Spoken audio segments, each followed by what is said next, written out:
Okay, let's welcome to Z black wheels. Maruti ने launch की है नई विक्टोरिस और इसके प्राइस कुछ ऐसे रखे हैं कि ग्रैंड विटारा के साथ कॉम्पीट करने लगे हैं और कंफ्यूजन क्रिएट हो गई है कि ग्रैंड विटारा लें या फिर विक्टोरिस लें।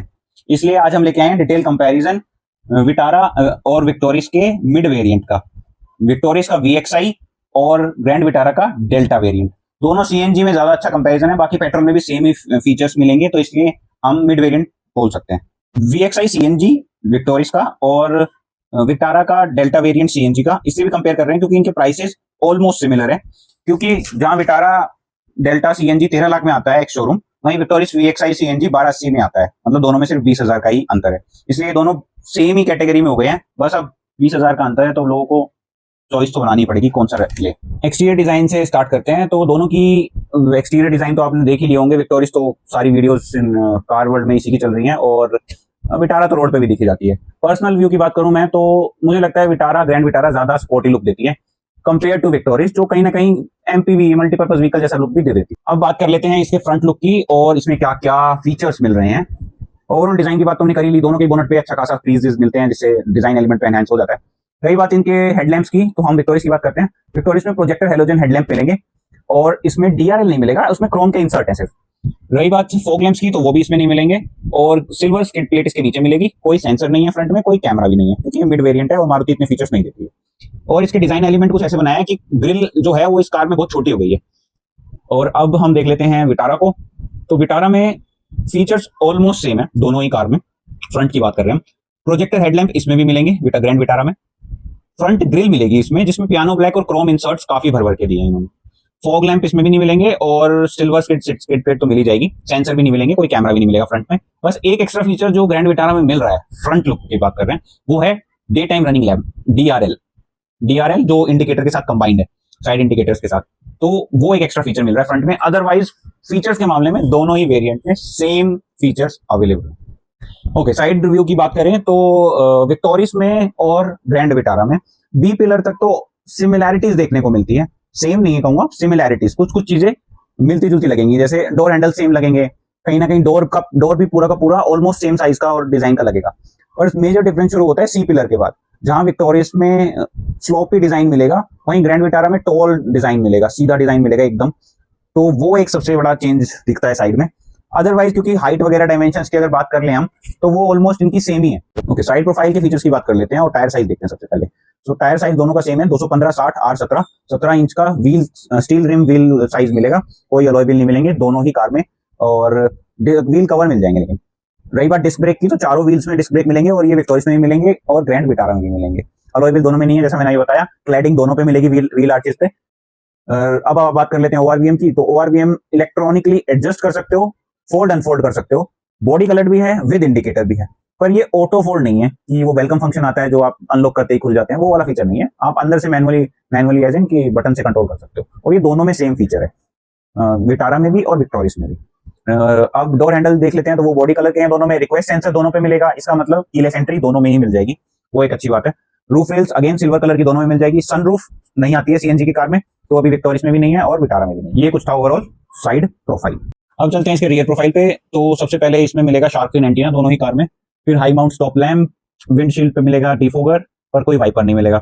टेल लाइट्स विक्टोरिस की LED connected tail light setup मिल जाएगा और कैमरा, रिवर्स कैमरा मिलेगा। 4 सेंसर भी मिल जाएंगे। स्किड प्लेट इसमें भी नीचे दी हुई है और रिफ्लेक्टर्स वगैरह दिए हुए हैं बम्पर पे। विटारा की बात करेंगे तो सेम फीचर उसमें भी मिलेंगे, shark fin antenna, high mount stop lamp, defogger, कोई वाइपर नहीं। टेल लाइट्स भी कनेक्टेड है इसमें भी, पर बीच में सुजुकी का लोगो आ जाता है और कैमरा भी मिल जाएगा और 4 सेंसर भी मिल जाएंगे। जो इसके रिवर्स लाइट है और रिफ्लेक्टर्स, रिवर्स लाइट बेसिकली, और इंडिकेटर्स, ये दोनों ही हैलोजन में मिलेंगे। बूट स्पेस की बात करते हैं क्योंकि बूट स्पेस एक बड़ा फैक्टर हो सकता है दोनों कार में से कोई एक चूज करने में। हम विक्टोरिस की बात कर लेते हैं। विक्टोरिस में बूट स्पेस जो है वो 439 लीटर 439 लीटर का है अगर नॉर्मल पेट्रोल वेरिएंट लेते हैं। वहीं जब CNG वेरिएंट पे जाते हैं तो क्योंकि इसमें अंडर बॉडी CNG है, फिर भी 320 लीटर का बूट स्पेस मारुति क्लेम कर रही है कि फिर भी मिलेगा। वहीं जब हम विटारा की बात करते हैं तो इसमें 373 लीटर का बूट स्पेस है नॉर्मल पेट्रोल वर्जन में, जो कि CNG वेरिएंट में घट के ऑलमोस्ट आधा हो जाता है क्योंकि इसमें जो CNG है टैंक है वो बूट स्पेस पूरा, आधे बूट स्पेस को पूरा ही यूज अप कर लेता है, तो उसमें जगह नहीं बचती है। अंडर बॉडी CNG की वजह से विक्टोरिस में इस मामले में तो आगे निकल जाती है। और बूट में पार्सल ट्रे दोनों ही कार में मिलेगी हमें और लाइट तो मिल जाएगी ऑफ कोर्स। और जो एक डिसअपॉइंटिंग फैक्टर है मारुति की नई कार में या सुजुकी की नई कार में सीएनजी में स्पेशली, वो है कि कोई स्पेयर टायर नहीं देते ये लोग, एक पंचर रिपेयर किट दे देते हैं, और जो एक कॉस्ट कटिंग है, एज एन एक्सेसरी लेना पड़ता है फिर उसको। इंटीरियर की बात कर लेते हैं, तो रिक्वेस्ट को प्रेस करेंगे और एंट्री मिल जाएगी। ये दोनों ही कार के लिए वैलिड है, दोनों में ही कीलेस एंट्री मिल जाती है। अब हम विक्टोरियस की स्पेसिफिकली बात कर लेते हैं और विक्टोरियस के ड्राइवर साइड डोर को देखेंगे। इंटीरियर की बात करें तो इसमें डुअल टोन थीम मिलेगी, ब्लैक एंड आइवरी फिनिश मिलेगा, और ये सब हार्ड प्लास्टिक में है। सिर्फ जो कंट्रोल किए हुए हैं पावर विंडोज के, ORVMs के और लोक अनलॉक बटन, उसके पास जो एक हैंड रेस्ट थोड़ा सा जगह मिलती है वो फैब्रिक में है, बाकी सब हार्ड प्लास्टिक में है। और इसमें 2 स्पीकर और 2 ट्विटर का सेटअप मिलेगा, बाकी बॉटल होल्डर और ये सारी चीजें तो इसमें है। अब हम विटारा की बात कर लेते हैं, तो इसमें भी डुअल टोन थीम मिलेगी, ब्लैक एंड मरून कलर की। फीचर्स इसमें भी सारे सेम है, 4 स्पीकर सेटअप मिलेगा, पावर विंडो से कंट्रोल्स मिलेंगे, ORVM से कंट्रोल मिलेंगे, फैब्रिक टच भी मिलेगा, बस कलर थीम थोड़ा सा डिफरेंट यूज किया गया है। अब दोनों में पुश स्टार्ट स्टॉप बटन मिलेगा, ये तो हमें दिख जाएगा बिल्कुल साथ में ही है। वहीं विक्टोरियस में फ्यूल चेंज करने का ऑप्शन और ट्रैक्शन ऑफ करने का ऑप्शन जो है वो साइड में दिया हुआ है, ड्राइवर डोर के एकदम साइड में। रही बात इस विक्टोरियस के स्टीयरिंग व्हील की, तो राउंड शेप का स्टीयरिंग व्हील देखने को मिलता है, जिसमें मीडिया और क्रूज कंट्रोल दोनों दिए गए हैं, टिल्ट और टेलीस्कोपिक एडजस्ट भी कर सकते हैं। ये सेम फीचर्स हमें ग्रैंड विटारा में भी देखने को मिलेंगे, सेम तरह का स्टीयरिंग व्हील देखने को मिलेगा, राउंड शेप, मीडिया और क्रूज कंट्रोल और टिल्ट एंड टेलीस्कोपिक। अब बात कर लेते हैं हम लोग हेडलैम्प्स और वाइपर कंट्रोल की, तो दोनों ही मैनुअल है, ना विक्टोरियस में ऑटोमेटिक आते हैं और ना ही ग्रैंड विटारा में। मैनुअली आप वाइपर को यूज करोगे, मैनुअली आप हेडलैम्प्स को ऑन करोगे। रही बात इंस्ट्रूमेंट क्लस्टर की, तो दोबारा सेम रहेगा दोनों में ही, बस डिजाइन का थोड़ा डिफरेंस आएगा, अदरवाइज दोनों ही एनालॉग है। एक 4 इंच का डिजिटल डिस्प्ले मिलता है, उसमें हमें सीएनजी के का लेवल दिखाई दे जाएगा, टाइम दिखाई दे जाएगा, ओडोमीटर दिखाई दे जाएगा, बाकी सारी डिटेल्स दिखाई देगी। बाकी जो स्पीडोमीटर है और टेकोमीटर है वो सब एनालॉग है। अब इसके सेंटर में बात कर लेते हैं बाकी फीचर्स के बारे में। सबसे पहले रूफ से स्टार्ट करते हैं, तो रूफ में कोई सनरूफ नहीं है और कोई कंट्रोल्स भी नहीं होंगे सनरूफ के, इसलिए हेलोजन लैंप्स मिलेंगे, रीडिंग लैंप्स, और सनग्लास होल्डर मिल जाएगा। IRVMs जो हैं वो मैनुअली कंट्रोल करने हैं, ये दोनों में सेम है, इसलिए कोई स्पेसिफिक अलग नहीं बता रहा हूँ। वैनिटी मिरर्स और सनवाइजर्स दोनों में मिल जाएंगे। अब जो म्यूजिक सिस्टम है उसकी अलग बात कर लेते हैं, तो विक्टोरियस में 7 इंच का इंफोटेनमेंट सिस्टम मिलेगा, जो कि टच डिस्प्ले है, और उसमें एप्पल कारप्ले और एंड्रॉइड ऑटो दोनों ही कनेक्टिविटी मिल जाएंगी। पियानो ब्लैक फिनिश मिलेगा इस टच स्क्रीन के सराउंड में, जो हमें ब्रेजा और नीचे वाले मॉडल में देखने को मिलता है। वहीं जो इसका डिजाइन है ग्रैंड विटारा के इंफोटेनमेंट का, वो थोड़ा डिफरेंट है, उसमें भी 7 इंच का डिस्प्ले मिलेगा और बाकी सारी जो इन्फॉर्मेशन है सेम रहेगी, उसमें एप्पल कारप्ले, एंड्रॉइड ऑटो, बस उसमें डिजाइन एलिमेंट थोड़ा अलग है। बाकी TPMS जो है वो हमें स्क्रीन में ही देखने को मिलता है। और अब बात कर लेते हैं ऑटोमेटिक क्लाइमेट कंट्रोल की, दोनों में मिलते हैं नहीं मिलते हैं, तो यस, दोनों में ही ऑटोमेटिक क्लाइमेट कंट्रोल मिलता है। बाकी अब एसी के नीचे हमें वायरलेस चार्जर दोनों में ही नहीं मिलेगा, 12 वोल्ट के सॉकेट मिलेंगे और USB पोर्ट मिलेगा। और रही बात इसके ट्रांसमिशन की, तो ये 5 स्पीड मैनुअल ट्रांसमिशन है दोनों में ही। गियर लीवर जो है वो ब्लैक कलर का मिलेगा और पार्किंग ब्रेक दोनों में ही मैनुअल मिलेंगे। आर्मरेस्ट दोनों ही कार में अवेलेबल है और काफी डिसेंट उसमें स्पेस है, और ये स्लाइडिंग वाले आर्मरेस्ट भी हैं। ओवरऑल डैशबोर्ड दोनों का अच्छा लगता है, बस कलर थीम और डिजाइन एलिमेंट में डिफरेंस है। फीचर्स के मामले में दोनों में सारे ही फीचर्स देखने को मिल जाएंगे, सेम फीचर्स देखने को मिल जाएंगे। सेकंड रो की बात कर लेते हैं, तो डोर से स्टार्ट करते हैं। इसमें डोर में मिलेंगे हार्ड प्लास्टिक का यूज किया है सारे पूरे डोर में, और पावर विंडो के ऑप्शन मिलेंगे, बॉटल होल्डर मिलेगा। विक्टोरियस में कटआउट दिया हुआ है स्पीकर का, पर उसमें स्पीकर है नहीं, आगे है वो स्पीकर, ठीक है। और सेम ही चीज हमारे इसमें ग्रैंड विटारा में भी देखने को मिलती है। रही बात विक्टोरियस की सीट्स की, तो जैसा बताया था ब्लैक कलर की फैब्रिक की सीट्स मिलेगी, और ग्रैंड विटारा में ब्लैक और मरून कलर की थीम यूज करी। एक जो अच्छे फीचर्स दोनों ही कार में है वो है कि सेंटर आर्मरेस्ट दोनों में मिलते हैं, और एडजस्टेबल हेडरेस्ट तीनों सीट्स के लिए दोनों में मिलते हैं, और सीट बेल्ट भी तीनों के लिए पैसेंजर के लिए मिल जाएंगी। AC वेंट्स दोनों ही कार में दिए गए हैं, पीछे रियर AC वेंट्स, उसके नीचे 2 C टाइप 45 वोल्ट के चार्जिंग पोर्ट भी मिलते हैं। स्पेस की बात करें तो ओवरऑल साइड में बॉटल होल्डर्स और सीट्स के जो फ्रंट सीट्स के बैक है उसमें पॉकेट्स दी गई हैं, तो ओवरऑल कुछ सामान रखने के तो काम आ ही जाएंगे।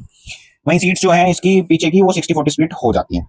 बाकी पीछे से कुछ ऐसा ही इतना ही है, इसमें फीचर्स ऐसा कुछ खास और नहीं है। बाकी रीडिंग लैंप्स मिल जाएंगे दोनों ही साइड पैसेंजर को। ओवरऑल लेग स्पेस और नी रूम और थाई सपोर्ट, इन सब की बात करें तो मारुति की ऑलमोस्ट सारी कार में सिमिलर ही मिलता है, और ये दोनों ही कार का व्हील बेस भी सेम है 2600 mm का। तो ओवरऑल रियर में जो सीटिंग कंफर्ट है वो ऑलमोस्ट सेम है। नी रूम, थाई सपोर्ट ये ऑलमोस्ट सेम है, बाकी डिफरेंस कोई देखना चाहे तो ढूंढना चाहे तो शायद मिल ही जाएगा, पर ऊपर से ऐसा कुछ देखने को नहीं मिलता। तो एक्सटीरियर की बात हो गई, इंटीरियर की बात हो गई, अब आते हैं गाड़ी के सबसे बड़े और सबसे इंपॉर्टेंट पार्ट की, वो है इंजन की। तो ग्रैंड विटारा और विक्टोरियस दोनों में ही सेम इंजन आता है, और यही मारुति की खासियत है कि बाहर से सारे चेंजेस कर दो, अंदर से चेंजेस कर दो, बस इंजन सेम रखो। इंजन स्पेसिफिकेशन की बात करें तो ग्रैंड विटारा में 1.5 लीटर का 4 सिलेंडर 87 bhp या 87 bhp 121 Nm टॉर्क प्रोड्यूस करने वाला इंजन दिया है, और ये ही same engine 1.5 litre 4 cylinder 87 bhp 121 Nm torque वाला विक्टोरियस में भी देखने को मिलता है। 5 स्पीड का manual transmission, front wheel drive देखने को मिलेगा। रही बात इसकी फ्यूल एफिशिएंसी की, तो CNG में तो grand Vitara 26.6 kilometre 1 kilogram gas में चलेगी, तो वहीं पे विक्टोरिस जो है वो 27 किलोमीटर चलेगी 1 किलोग्राम गैस में। बस इतना ही डिफरेंस आता है। बाकी टॉप स्पीड दोनों की क्लेम तो 135 किलोमीटर की जाती है सीएनजी वेरिएंट में, ये ध्यान रखने की बात है। अब आप लोग सोच सकते हो कि जब सब कुछ सेम ही है तो अपनी सेगमेंट में नया कंपटीशन लाने की क्या जरूरत थी। तो देखने की बात यह है कि मारुति ने अपनी हर कार पे कोई ना कोई एक कंपटीशन रखा हुआ है। स्विफ्ट के साथ में बलिनो रखी हुई है, और बाकी सारे वेरिएंट के लिए कोई ना कोई एक ऑल्टरनेटिव जरूर रखा हुआ है, जो वो एक नेक्सा के थ्रू बेचते हैं और एक वो अरीना के थ्रू बेचते हैं। तो क्योंकि नेक्सा के पास ग्रैंड विटारा थी, तो इनको अब मारुति सुजुकी अरीना में भी एक ऐसा व्हीकल चाहिए था जो 4 मीटर से बड़ा हो, तो उसके लिए इन्होंने विक्टोरिस लॉन्च कर दिया। तो यही शायद मारुति की मार्केटिंग स्ट्रेटजी है कि सेल्स को कैसे डबल किया जाए, तो जिसमें वो अच्छे से पास तो हो ही जाते हैं। ओवरऑल इसमें और कुछ खास डिफरेंस नहीं है। एक ये भी डिफरेंस था ही कि ये विक्टोरिस मारुति सुजुकी अरीना से मिलेगी और ग्रैंड विटारा नेक्सा से मिलेगी। ओवरऑल अब पूरे दोनों गाड़ी के कंपैरिजन को सम अप करने की बात करें कि कौन सा लेना चाहिए कौन सा नहीं लेना चाहिए। तो अभी तक अगर आपने फीचर्स भी सुन लिए और इंजन स्पेसिफिकेशंस भी देख लिए, एक्सटीरियर लुक्स की भी बात सुन ली है या वीडियो पूरी देख ली है, तो आप भी समझ ही गए होंगे कि चॉइस बनाने के पीछे कोई स्पेशल फैक्टर्स नहीं है जो दोनों कार को डिफरेंशिएट करे। सिर्फ 2 फैक्टर्स हैं, मेजर फैक्टर्स, जिसके बेसिस पे कोई एक कार को प्रेफर करेगा, एक कार को मना कर देगा। तो वो 2 फैक्टर ये है, एक तो डिजाइन एलिमेंट। अब हो सकता है किसी को ग्रैंड विटारा का स्पोर्टी लुक ज्यादा पसंद आए और किसी को विक्टोरिस का नया स्लीक डिजाइन ज्यादा पसंद आए, तो वो पर्सनल चॉइस है लोगों की। हाँ, एक बूट स्पेस जरूर है सीएनजी में स्पेशली, और इवन नॉर्मल में भी, क्योंकि दोनों में ही विक्टोरिस बाजी मार जाती है, क्योंकि विक्टोरिस की अंडरबॉडी सीएनजी ज्यादा बूट स्पेस की जगह बना देती है, और नॉर्मली पेट्रोल में वर्जन में भी ज्यादा बूट स्पेस विक्टोरिस में ही है। तो वो एक रीजन हो सकता है विक्टोरिस को चूज करने का और ग्रैंड विटारा को ना चूज करने का। सब कुछ सेम है, इंजन स्पेसिफिकेशन स्पेशली सेम है। ये वैसे वो बात हो गई कि बस कॉस्मेटिक डिजाइन चेंजेस किए हुए हैं, बाकी तो आत्मा तो सेम ही है दोनों गाड़ियों की। इंजन है वो एकदम सेम है। तो जो पूरा किसी को भी डिसीजन लेना है वो सारा पर्सनल चॉइस के ऊपर ज्यादा है। फीचर्स, प्राइस, इंजन, इन सब के मामले में कुछ खास डिफरेंसेस मारुति सुजुकी ने दिए नहीं है। बाकी वीडियो कैसा लगा, ये कंपैरिजन कैसा लगा, और आप कौन सी कार चूज करोगे ये आप कमेंट सेक्शन में बताओ। बाकी इस वीडियो में इतना ही। वीडियो अच्छा लगा हो तो लाइक करें, शेयर करें और सब्सक्राइब करें जेड ब्लैक व्हील्स को।